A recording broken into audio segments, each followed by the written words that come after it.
Hello, my friends. This is Lynda Lippin, and welcome to the Pilates Goddess podcast.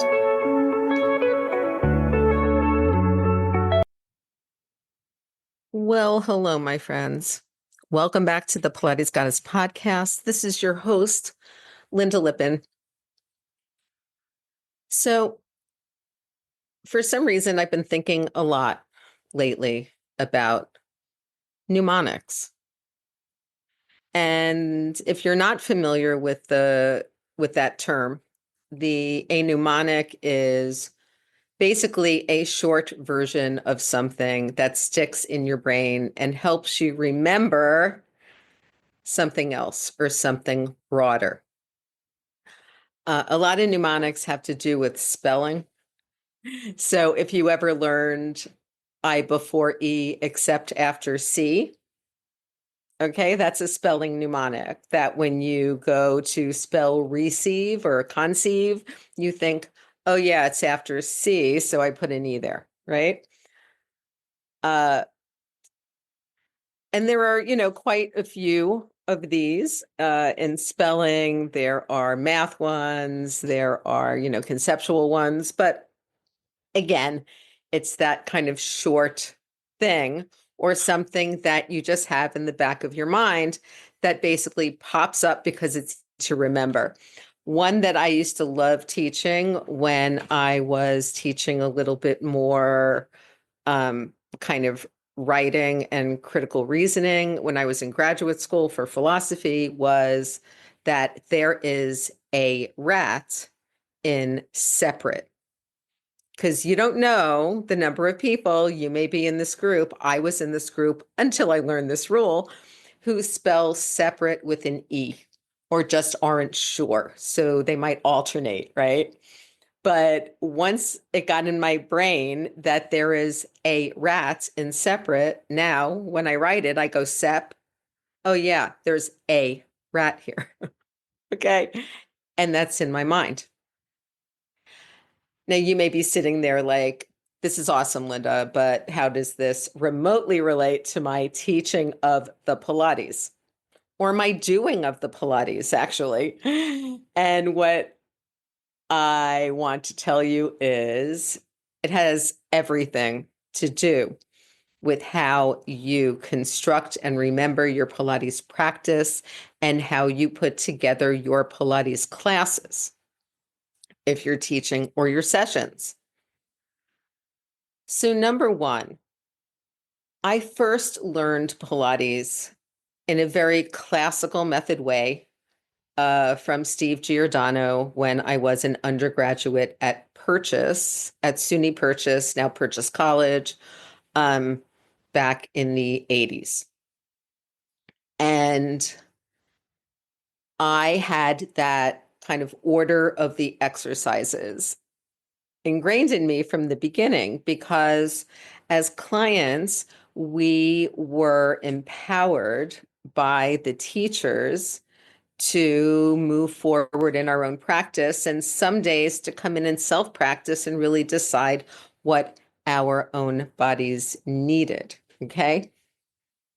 But because we were taught in such an orderly way and actually felt the difference in our bodies, like, okay, now we're warmed up. Now we're going to breathe and use the abs. Now we're going to, do some leg circles, whatever that looked like. The order started to make sense. And we were then pretty quickly able to start our own self-practice because we remembered the order. Sometimes we needed a reminder of springs or, positioning, but we knew the name of the exercise and what it was.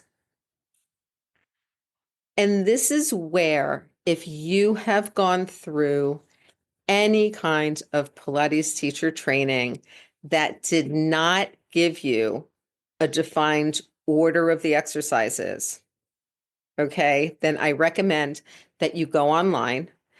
You can just, if you go into the Going More Joe group in Facebook and Sunny Almond's group, she has some files in there that give a number of versions of the classical order from the ones that Joe Pilates put out to Jay Grimes and some of the other classical, yeah, or some of the other Pilates elders, as we call them, who worked with Joe.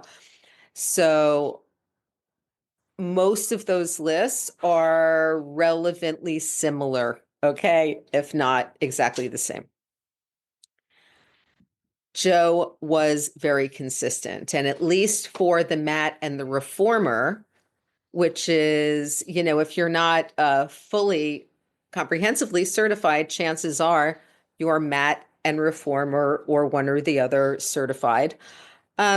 There is a defined order, and that order changes slightly in each level. It changes drastically, actually, between intermediate and advanced, but there is a structure. Now, you may be thinking, am I stuck to the structure? No, actually, you're not. And if you're with good classical Pilates teachers, you will see that they are really not stuck to that structure. Okay. We use the structure like a mnemonic.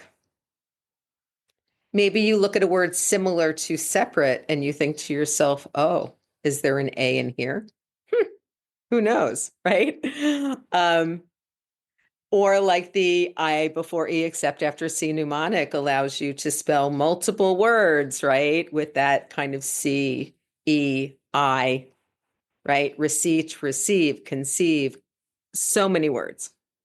So it is something that makes your life easier. Okay. Learning the order and having it in your head is not supposed to be an onus. It's not supposed to be something that locks you into some horrifying structure that you can never leave. It's not something that stops you from being a creative teacher.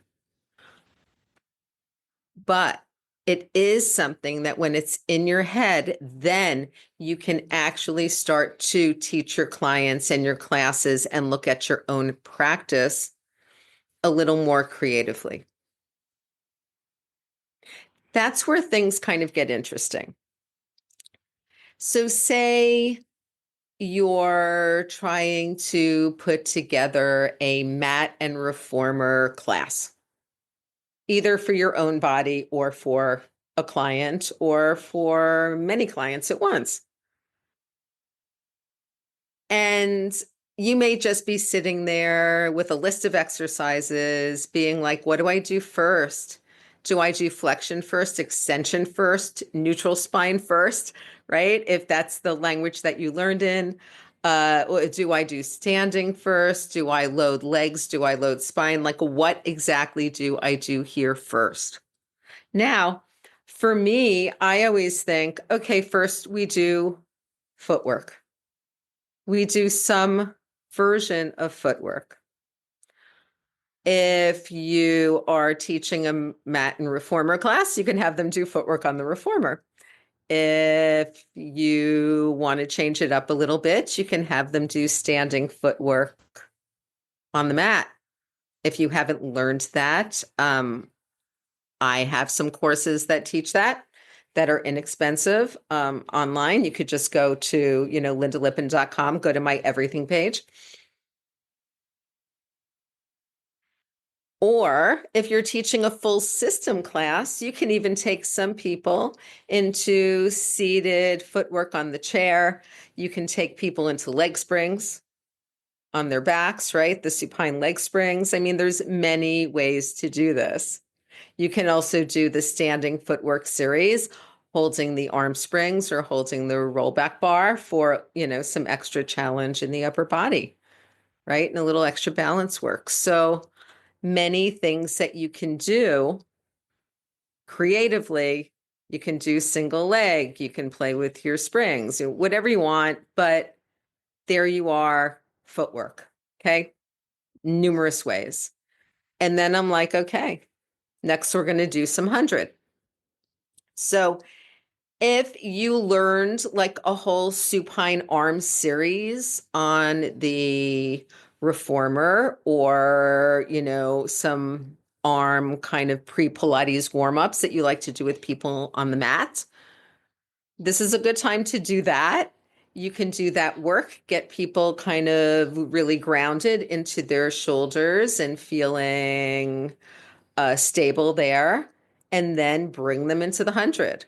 Now, once again, you can modify here. They have osteoporosis, they got some neck issues, their head's going to be down, right? So maybe their legs are angled up a little bit higher so that they can still keep their whole spine down on that mat. But maybe you have them, you lighten the spring, maybe you have them drop the spring.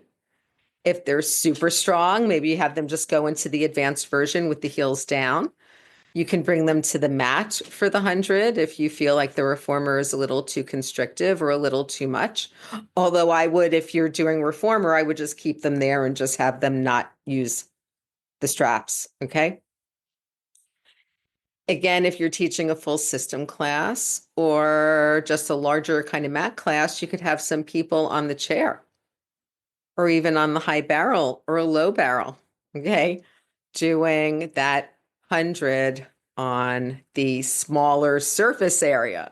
Okay. Which adds once again to the challenge. So here again, we're in the order, but you see tons of creative ways. You can add magic circles, have a whatever you do with your 100 and your people, you do it here. And now, in classical reformer, if we were doing beginner, we would be doing like circles and frog here. If we were in intermediate, we would be doing short spine here. If we were in advanced, we'd be doing jackknife, right? At this moment. So we know what all of those involve. We know the similarities between all of those. So if you're having a multi-level class, you've got those options, right? That you could go for. But most of us are teaching the beginner to intermediate classes. So we're looking at like circles and frog or short spine.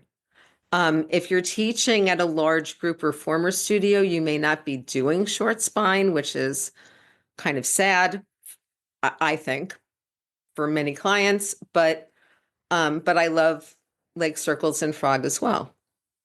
Now, once again, here you can have people do it on the mat.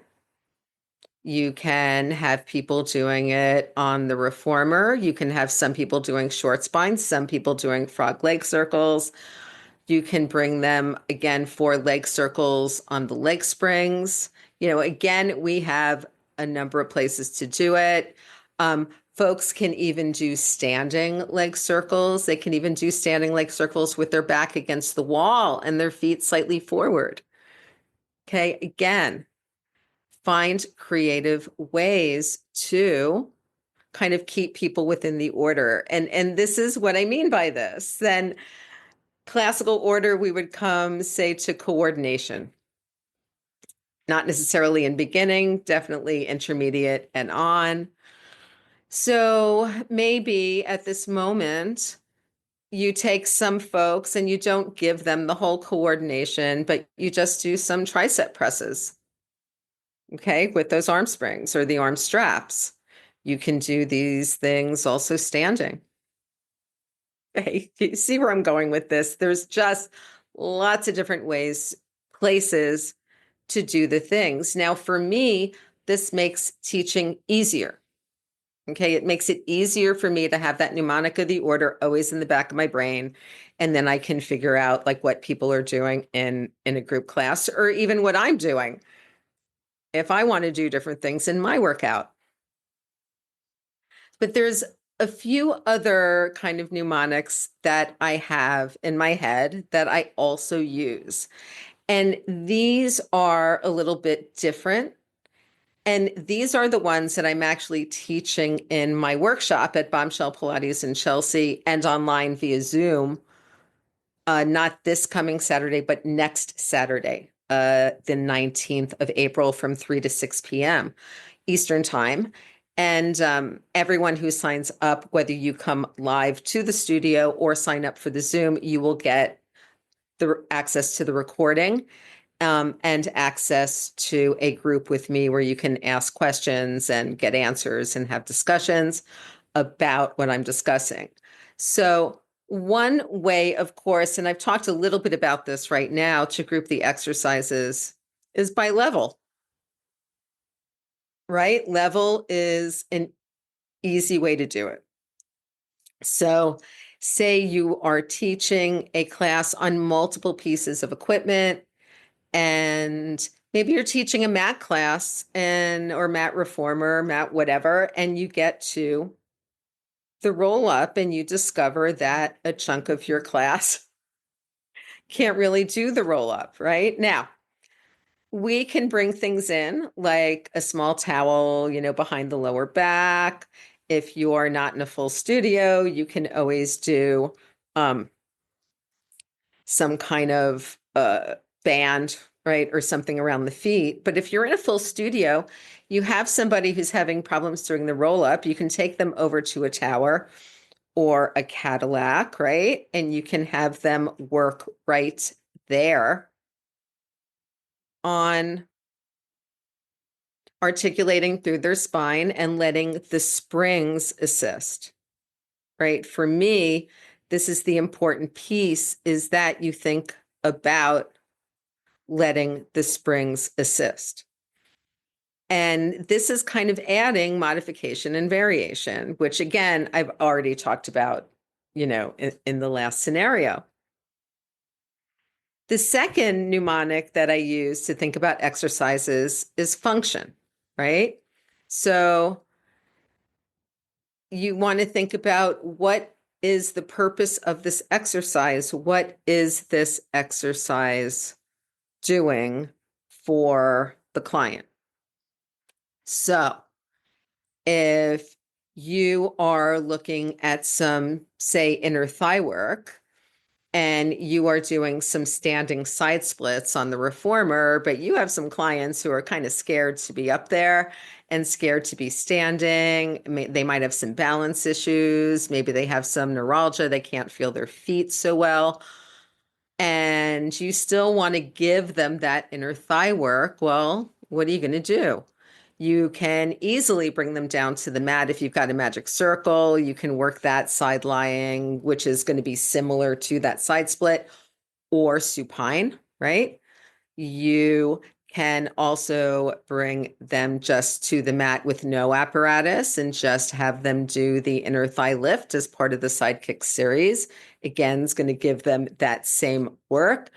Maybe a slightly more advanced client can go over to the tower or the wall springs, and they can do some side lying leg springs, right? Again, getting that same work through the inner thigh. So many ways here of doing that. Maybe you're going to give them going up side or the side lunge on the chair. Again, inner thigh work that can be a little bit harder than the side splits. So if you have folks who say want to challenge themselves a little bit more than on the reformer, then they come up to the smaller surface area of the chair, still working those legs in the inner thigh. So again, looking at the function of the exercise and what, how can we change this? So if we're doing some kind of round back thing, and then we have some folks with herniated discs, and we have maybe somebody with osteoporosis, then we want to, again, think to ourselves, well, if we're doing this for stomach massage, maybe we just start in the flat back and do the flat back and the lift. That's going to be okay for these folks, right? If we're doing the ab series and we're just looking to work the abs, they can keep their heads down and angle their legs up a little bit higher. They're going to get plenty of ab work. Okay. We're doing the roll down, and you don't want to take them into tons and tons of flexion. You let them do a more of a lean back. And so maybe they're not coming all the way down to the mat, but they're not going into the rounding of their spine. They're still getting plenty of work. Again, look at the function. And then finally, I like to look at, which I kind of alluded to, the shape. What is the shape of the exercise? This is always an interesting one for me, because this can take us into so many interesting places.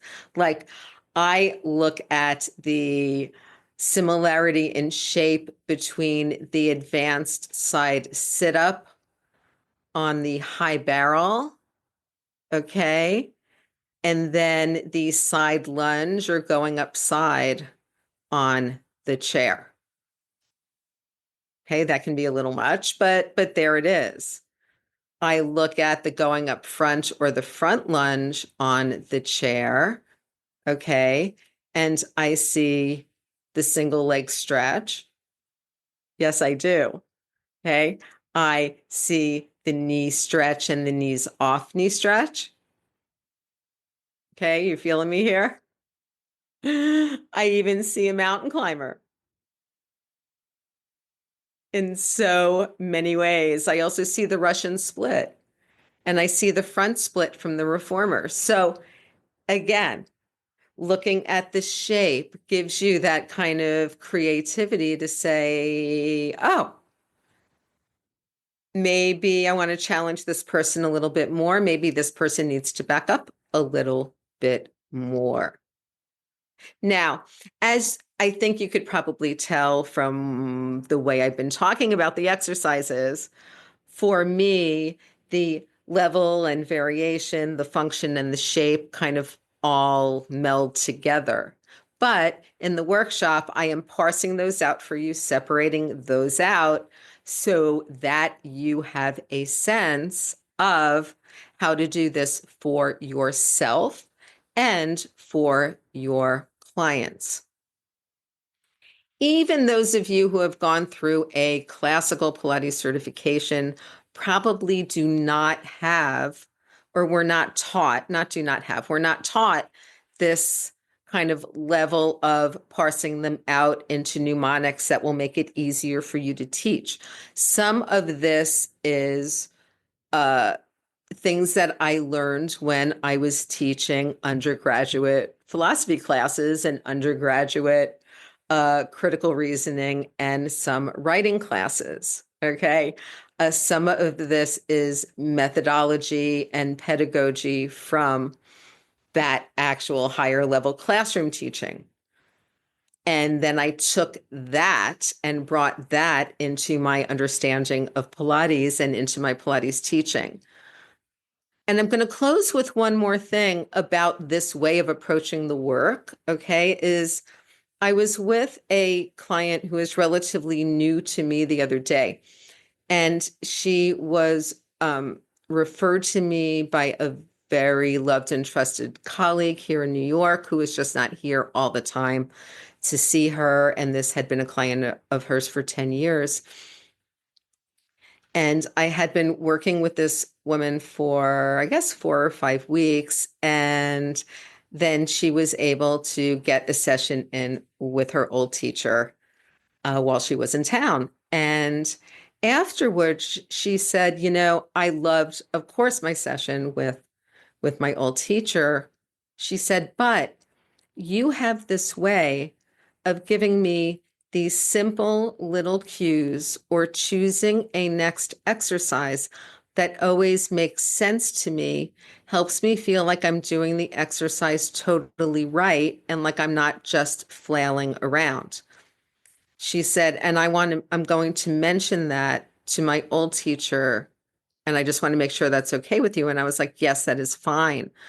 But again, even though her old teacher is fabulous, some of this is that I did classroom teaching for many years before Pilates and during Pilates, and I've been teaching Pilates for 36 years. It's just, some of it is just time. So my friends, I hope this resonated with you. If you have any questions about anything I shared today or about the upcoming workshop, I would love to hear from you. You can always email me, Lynda@lyndalippin.com, spelled just like my name.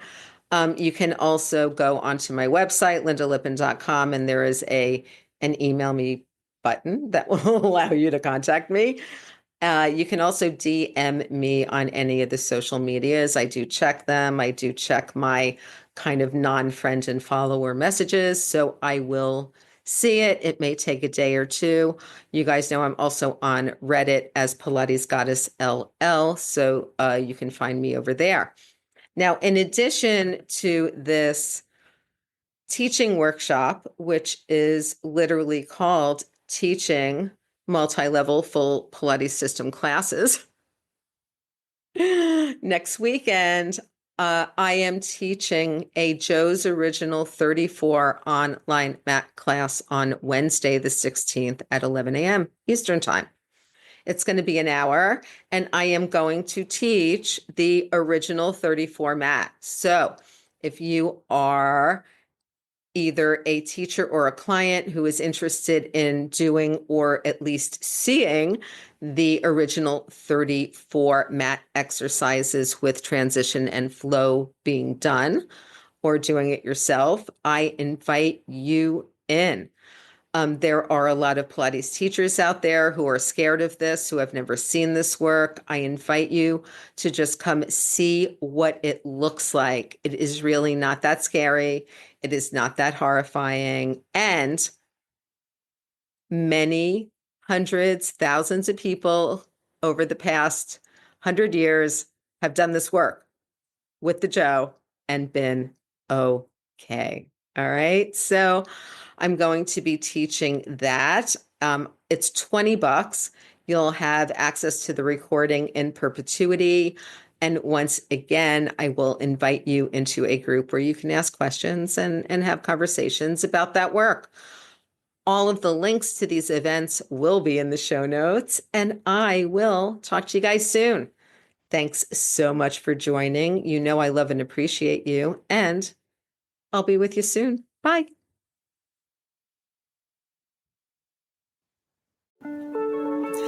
Thank you so much for listening to the Pilates Goddess podcast. Music brought to you by Nerd Salad. Please leave a review on Apple Podcasts, especially if you liked it. And please like, share, and subscribe wherever you listen to your podcasts. Thanks.